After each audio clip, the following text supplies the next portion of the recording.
মুসলমানদের এই দলটা যদি মাবুদ আজকে ধ্বংস হয়ে যায়, আপনার ইবাদত করার মতো আর কোনো মানুষ থাকবে না। নবীজি কান্তা করতে লাগলেন, ওয়াসাকাতা রিদাহু আন মানকিবাই, হাত উঠাইতে উঠাইতে এক পর্যায়ে আল্লাহর নবীর চাদর মুবারক কাঁধ থেকে পড়ে যায়। হাত এত উঠাইছে চাদর পড়ে গেছে। ফাতাহু আবু বকরিন, আবু বকর পিছনে আসলেন, আসার পর আখাযা রিদাহু, চাদরটা নিলেন, ওয়া আলকাহু আলা মানকিবাই, চাদরটা আল্লাহর নবীর কাঁধ মুবারকের মধ্যে দিয়ে দিলেন। ওয়ালতাজামাহু মিন ওয়ারাইহি, আল্লাহর নবীকে পিছন থেকে আবু বকর জড়ায়া ধরলেন। সুবহানাল্লাহ, কাঁদতেছে, চাদরটা দিয়ে জড়ায়া ধরছে আর বলতেছে, কাফাকা মুনাশাদাতুকা রাব্বাক, যথেষ্ট দোয়া করছেন, আপনার রব আপনার জন্য যথেষ্ট, আপনি যথেষ্ট বলেছেন। আমি আবু বকর আপনাকে বলছি, ফাইন্নাহু সায়ুনজিজু লাকা মা ওয়াদাকা, আপনার রব যেই ওয়াদা করেছেন অবশ্যই আপনাকে দান করবেন। আপনি যথেষ্ট কান্না করছেন। মুসলমানদের শক্তির নাম দোয়া, মুসলমানদের শক্তি চোখের পানি।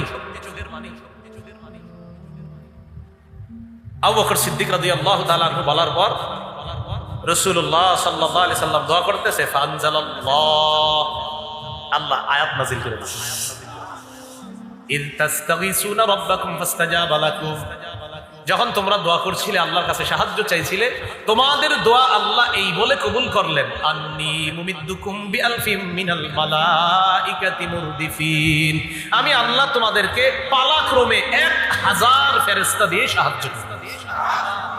কাফেরদের সংখ্যা কত? সাহায্য করুন আল্লাহ। যদি আরো ব্যাখ্যা আছে, রাসূলুল্লাহ সাল্লাল্লাহু আলাইহি সাল্লাম, এটা মুসলিম শরীফের হাদিস, এখনো শেষ হয় না, এতটুকু রাখেন। 4480 নম্বর হাদিস শোনাচ্ছি, মোট হাদিস সংখ্যা হবে 7553টা, তাকরার সহ হাদিস। নবীজি সাল্লাল্লাহু আলাইহি সাল্লাম রাতে ঘুমাইছে, রাতে একটু ঘুমাইছে। ইবনে হিশামের মধ্যে আসছে, সিরাত ইবনে হিশামের মধ্যে আসছে, ইবনে ইসহাক রাহমাতুল্লাহি আলাইহির বরাতে সহিহ সনদে, ফানামা রাসূলুল্লাহ সাল্লাল্লাহু আলাইহি ওয়াসাল্লাম ওয়াস্তাইকাযা, নবীজি ঘুমাইছে, ঘুম থেকে জাগ্রত হইছে, হওয়ার পর আবু বকর সিদ্দিক রাদিয়াল্লাহু তাআলা আনহুকে ডাক দিয়ে বললেন, আবশির ইয়া আবা বকরিন, আবু বকর সুসংবাদ গ্রহণ করো, আতাকা নাসরুল্লাহ, আল্লাহর যে সাহায্য আসার কথা, আবু বকর আমি ঘুমে দেখলাম সাহায্য এসে গেছে। এখন কিন্তু শুরু হয় না, সাহায্য এসে গেছে। রাসূলুল্লাহ সাল্লাল্লাহু আলাইহি সাল্লাম দোয়া করলেন, আর আল্লাহ বললেন 1000 ফেরেশতা দিয়ে সাহায্য করব। হাদিসে আসছে, ফাআমাদাহুল্লাহু বিল মালাইকা, বাস্তবী বদরের যুদ্ধে আল্লাহ অসংখ্য অগণিত ফেরেশতা দিয়ে সাহায্য করেছেন। বদরে যে 313 জন মুসলমান সাহাবায়ে কেরামের দল অংশগ্রহণ করেছেন, এর মধ্যে 82 জন সাহাবী ছিলেন মুহাজির, 231 জন ছিলেন আনসার। 82 জন মুহাজির যারা মক্কা থেকে হিজরত করে মদিনায় গিয়েছে, এই সাহাবাদের দলের সংখ্যা ছিল কত? 82। আর মদিনায় যারা আনসার, তাদের সংখ্যা ছিল 231। মদিনায় আনসার সাহাবারা আবার 2 গোত্র মিলেছিল, এক গোত্রের নাম ছিল আউস, আরেক গোত্রের নাম খাজরাজ। আউস গোত্রের সাহাবাদের সংখ্যা ছিল 170, খাজরাজ গোত্রের সাহাবার সংখ্যা ছিল 61। 170 আর 61 কত হয়? 231। তাহলে আনসার হলো 2 এলাকা মিলে। আউস গোত্রের 170 জন আনসার সাহাবা, খাজরাজ গোত্রের 61 জন সাহাবা। 170 আর 61 231, তো আনসার হইল 231, আর মুহাজির সাহাবী হলো 82 জন। 231 আর 82 কত হয়? 313। কথা বুঝে আসছে? রাসূলুল্লাহ সাল্লাল্লাহু আলাইহি সাল্লাম কেন বদর প্রান্তরে গেলেন? প্রথম যখন বের হয়েছে তখন বদরের উদ্দেশ্যে বের হলেন। প্রথম কেন বের হলেন মদিনা থেকে? খুব মনোযোগ দিয়ে শুনবেন। তবরানী শরীফ হাদিসের একটা কিতাব, এই কিতাবের 4 নম্বর খণ্ড 175 নম্বর পৃষ্ঠা, আবু আইয়ুব আনসারী রাদিয়াল্লাহু তাআলা আনহুর বর্ণনা। তিনি বলেন, ক্বালা লানা রাসূলুল্লাহ সাল্লাল্লাহু আলাইহি ওয়াসাল্লাম, ইন্নী উখবিরতু আন গায়রি আবি সুফিয়ান ফাহাল লাকুম আন তাখরুজু? কুলনা না'আম ইয়া রাসূলুল্লাহ। আবু আইয়ুব আনসারী রাদিয়াল্লাহু তাআলা আনহু বলেন, রাসূলুল্লাহ সাল্লাল্লাহু আলাইহি সাল্লাম আমাদেরকে একদিন বললেন, ও সাহাবাদের দল, আমার কাছে এই সংবাদ পৌঁছেছে মক্কার প্রধান নেতাদের একজন নেতা আবু সুফিয়ান, যিনি তখনও মুসলমান হননি, এই আবু সুফিয়ান বাণিজ্যিক এক কাফেলা নিয়ে শাম দেশে গিয়েছে। বাণিজ্যিক কাফেলায় সংখ্যা ছিল 70 জন। এর মধ্যে 30 থেকে 40 জন ছিল নেতৃস্থানীয় লোক। বলেন তো, আবু সুফিয়ানের নেতৃত্বে মুশরিকদের যেই দলটা শাম দেশে ব্যবসায়ী কাজে গিয়েছে, কতজন ছিল লোক? 70 জন। নেতৃস্থানীয় ছিল কয়জন? 30 থেকে 40।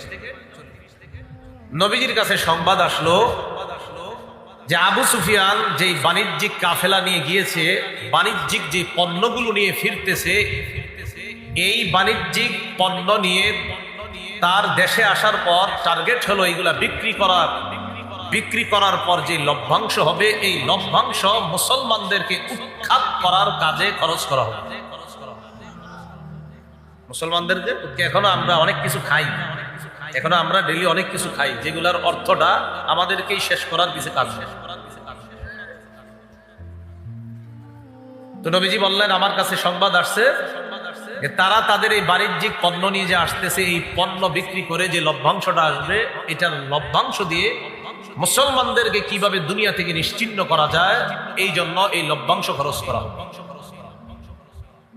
এই বাণিজ্যিক কাফেলার মধ্যে মক্কার প্রায় সবাই পুঁজি বিনিয়োগ করেছে, ইনভেস্ট করছে।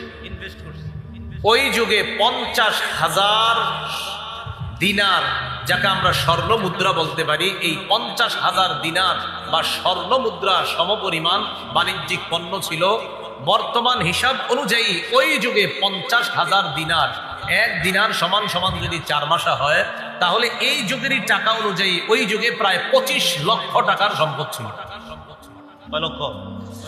এখন যদি হিসাব করেন তাহলে এটা 25 কোটির উপরে। তাহলে এই যুগের হিসাবে ওই যুগে 25 লক্ষ, তাহলে এটা এই যুগে কত? আর বেশি হতে পারে। তাহলে এই পরিমাণ সম্পদ নিয়ে আবু সুফিয়ান শাম দেশ, যেটা বর্তমানে আমরা বলি সিরিয়া, এই সিরিয়া থেকে আসতেছে। বাণিজ্যিক কাফেলা যে শাম দেশ থেকে মক্কায় আসবে, আসার সময় যেই পথ দিয়ে যাবে, এই পথ মদিনার উপর দিয়ে গেছে। কথা বুঝে আসছে? তাহলে যেতে হবে কোন দিক দিয়ে? মদিনা দিয়ে।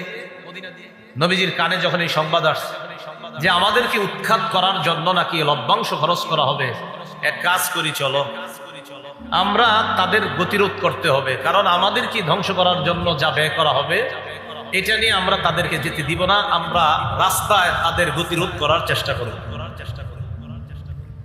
আবু সুফিয়ান, যিনি বাণিজ্যিক কাফেলার লিডার ছিলেন, তার বুদ্ধি ছিল খুব বেশি। মদিনার কাছাকাছি আইসা তিনি মানুষের আনাগোনা দেখা কিছুটা আঁচ করতে পারছেন। ঘটনা কি? মদিনায় কি আমাদের ব্যাপারে কোনো সংবাদ আছে নাকি? আমরা যে তাদের পিছনে লভ্যাংশ ব্যয় করবো, এই জাতীয় কোনো সংবাদ মদিনায় আবার যায় নাই তো? আবু সুফিয়ান সন্দেহ করে করে বিভিন্ন জনকে জিজ্ঞাসা করে, আচ্ছা মুহাম্মদ এবং তার অনুসারীরা, বলেন সাল্লাল্লাহু আলাইহি ওয়াসাল্লাম, তার অনুসারীদের কি অবস্থা? কেউ বলে না, কোনো সংবাদ দিতে পারে না। হঠাৎ একজন সংবাদ দিল যে মুহাম্মদ এবং তার অনুসারীরা মদিনা থেকে বের হয়েছে। কেন বের হয়েছে, কি উদ্দেশ্যে বের হয়েছে তা জানি না, তবে এতটুকু জানি মদিনা থেকে বের হয়েছে। কথা বুঝে আসছে? ওই যে নবীজি সাহাবাদের 313 জনের একটা কাফেলা নিয়ে মদিনা থেকে বের হয়েছে, কেন এটা কেউ জানে না। আবু সুফিয়ান খালি তথ্য দেয়। হঠাৎ একদিন, খুব জ্ঞানী ছিল, ওটের এক লাদা আবু সুফিয়ান লাঠি দিয়ে এইভাবে আলাদা করলো। ওটের লেদা আলাদা করে দেখলো, লেদার ভিতরে খেজুরের ছোট্ট ছোট্ট 2টা বিচি দেখা যায়। বিচি দেখে বুঝতে পারছে, হ্যাঁ এই ওট তো মদিনার ওট, নিশ্চিত মদিনার লোকেরা আমাদের ব্যাপারে জেনে ফেলছে। কি পরিমাণ বুদ্ধি ছিল, এইটা মদিনার ওট। পায়খানার ভিতরে, ওটের লাদার ভিতরে ছোট্ট খেজুরের বিচি দেখে বুঝছে যে এই খেজুর তো মদিনার খেজুর, এটা মক্কার না। তার মানে এই খেজুর যে ওট খাইছে ওটা মদিনার ওট। আবু সুফিয়ান নিশ্চিত হয়ে গেল যে না, মদিনার পথ আমাদের জন্য নিরাপদ না। ইতিমধ্যে আবু সুফিয়ান কি করলো, মদিনার পথ পরিহার করে সমুদ্রবর্তী তীর দিয়ে মক্কায় রওনা করল। সমুদ্রের তীর দিয়ে রওনা করার সময় আবু সুফিয়ান আশঙ্কা করলো যদি আবার ধরা খাই। এই আশঙ্কায় জমজম ইবনে আমর আল গিফারি নামে এক ব্যক্তি অশ্বারোহী ঘোড়া চালাইতে পারে, তাকে আবু সুফিয়ান মক্কায় পাঠিয়ে দিল, যাও আমাদের জনগণকে গিয়ে জানায় দাও যে আমাদের অবস্থা ততটা ভালো না, তারা যেন আমাদেরকে রক্ষা করার জন্য প্রস্তুতি নিয়ে আমাদেরকে রক্ষা করার জন্য বের হয়। এই সংবাদ আবু সুফিয়ান পাঠায়। কথাগুলো মন দিয়ে শুনেন, এদিক সেদিক মাথা দিলে একদম হারিয়ে ফেলবে। জমজম ইবনে আমর আল গিফারি ঘোড়া চালাইতে চালাইতে মক্কায় গেছে। সেখানে যাওয়ার পর আবু জাহেলের কানে সংবাদ গেছে যে মুহাম্মদ সাল্লাল্লাহু আলাইহি সাল্লাম আর তার সাহাবারা তোমাদের বাণিজ্যিক কাফেলাকে প্রতিরোধ করার জন্য অলরেডি মদিনা থেকে বের হয়েছে, তবে আপাতত কি অবস্থা আছে জানি না, তোমরা তাড়াতাড়ি কাফেলাকে রক্ষা করার জন্য বের হবে। আবু জাহেল ঘোষণা দিয়ে দিল, সহিহ বুখারীর বর্ণনা 3950 নম্বর হাদিস, লম্বা হাদিসের অংশ বিশেষ, ইস্তানফারা আবু জাহলিন আন-নাস ফাকালা আদরিকু আইরাকুম, লম্বা হাদিস, এই হাদিসের শেষের দিকে আছে। আবু জাহেল সমস্ত মানুষগুলাকে সদল বলে বের হওয়ার জন্য বলল, আর বলল তোমরা তোমাদের কাফেলাকে তাড়াতাড়ি রক্ষা করো। আবু জাহেল 1000-এর একটা বাহিনী নিয়ে রওনা করছে। কয় হাজার? 1000। নবীজি কয়জন নিয়ে বের হয়েছে? আবু জাহেল বের হওয়ার পর জুহফা নামক স্থানে আসছে। জুহফা নবীজি কাফেলা নিয়ে বের হয়ে জাফিরান নামক স্থানে অবস্থান করতেছে। মনে রাখবেন, আবু জাহেল বের হয়ে জুহফা নামক স্থানে আসছে। নবীজি বের হয়ে যেখানে অবস্থান করতেছে এটার নাম জাফিরান, এই এলাকায় অবস্থান করতেছে। ইতিমধ্যে আবু সুফিয়ান যখন সমুদ্রের তীর দিয়া নিরাপদে মক্কার কাছাকাছি চলে যাচ্ছে, সংবাদ পাঠায়া দিছে আবু জাহেলের কাছে যে আর যুদ্ধ করার দরকার নাই, ফিরে আসতে বলো। ওই যে যারা জুহফায় গিয়ে অবস্থান করছে আবু জাহেল তো মদিনার মুসলমানদেরকে উৎখাত করার উদ্দেশ্যে রওনা করছে। তো জুহফা নামক এলাকায় আসার পর আমি আপনাদের এখানে আসবো, ইটাখোলা আসার পর একজন বললো আসা দরকার নেই, চলে যান। বুঝে আসছে কথাটা? ঠিক এইভাবে আবু জাহেল বের হয়েছে, জুহফা নামক স্থানে আসছে। আসার পর আবু সুফিয়ান সংবাদ পাঠায় দিছে যুদ্ধ করার আর দরকার নাই, ফিরে আসো, আমরা নিরাপদে মক্কায় পৌঁছে গেছি। তাহলে জিহাদের আর দরকার নাই, যুদ্ধের আর দরকার নাই। আবু জাহেল সাথীদের সাথে পরামর্শ করে বলল, মুসলমানদেরকে একটা শিক্ষা দেওয়া দরকার, যেহেতু বের হয়ে গিয়েছি অতএব ফিরে যাওয়া আর দরকার নাই, এইগুলারে দুনিয়া থেকে বিদায় কইরা এরপর আসি, চলো। নর্তকীদেরকে নাচাইতে নাচাইতে অস্ত্রে শস্ত্রে সুসজ্জিত হয়ে 1000-এর বাহিনী নিয়ে আবু জাহেল আর তার সাথীরা রওনা করছে। কি না, যুদ্ধই করবে, ফায়সালা হবে, মুসলমানদেরকে বিদায় করবে দুনিয়া থেকে। রসুল তখন জাফিরান নামক স্থানে সংবাদ পাইল যে আবু সুফিয়ান তো নিরাপদে সমুদ্রের তীর দিয়ে চলে গেছে। এদিক দিয়ে আবু জাহেল হুজুর রওনা করে জুহফা নামক স্থানে আসছে। আসার পর আবু সুফিয়ান চলে যেতে বলেছে, কিন্তু আবু জাহেল যাচ্ছে না, আবু জাহেল আমাদেরকে উৎখাত করার জন্যই আসতেছে।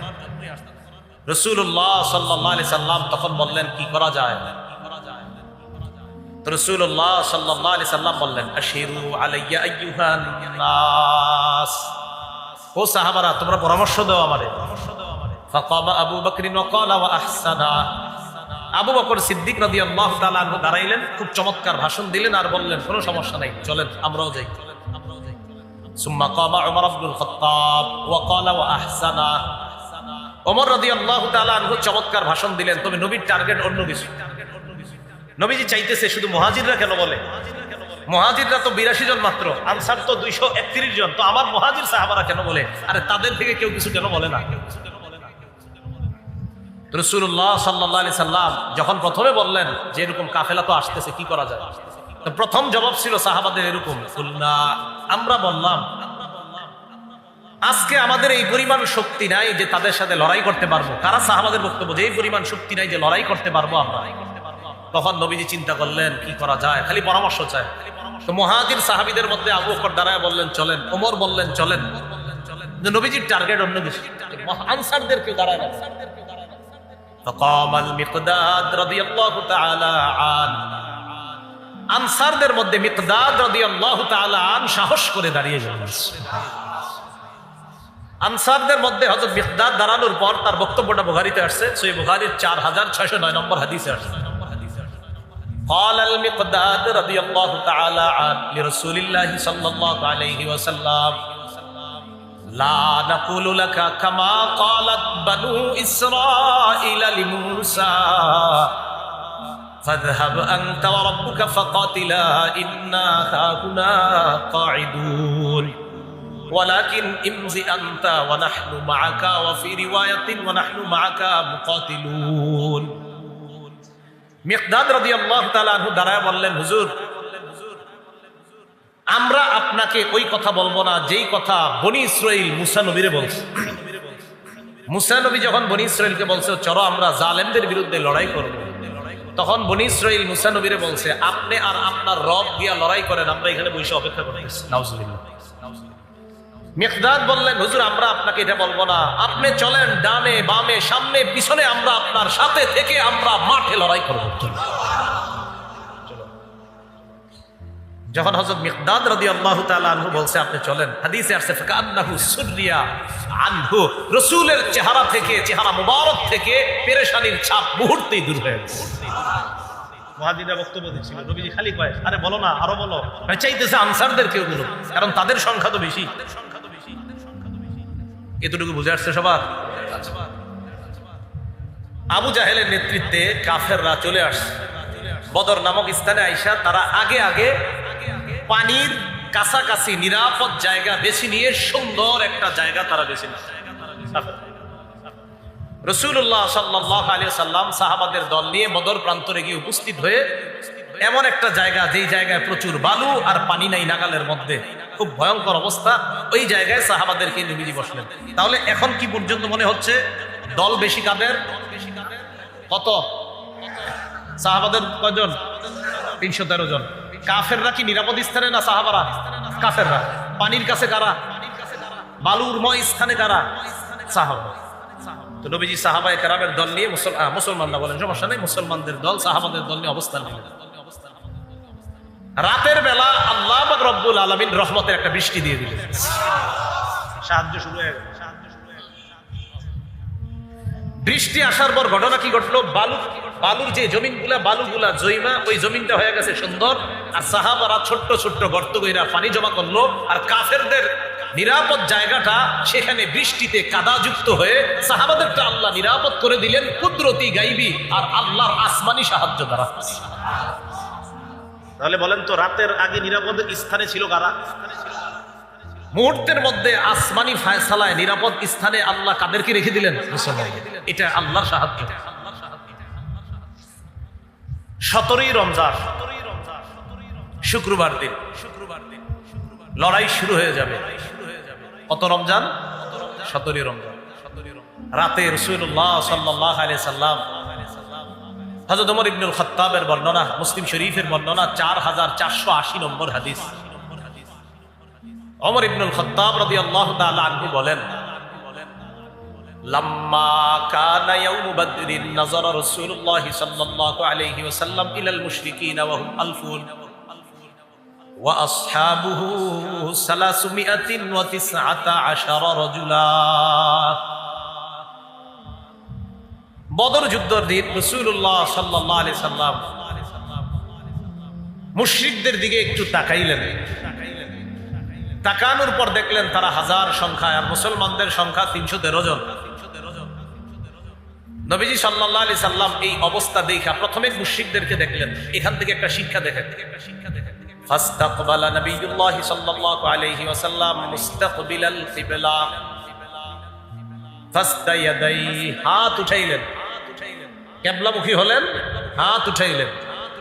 ফাজআলা ইয়াহতিফু বিরাব্বিহি, আল্লাহর কাছে কান্না করতে করতে বলতে লাগলেন, আল্লাহুম্মা আনজিজলি মা ওয়া'আদতানি,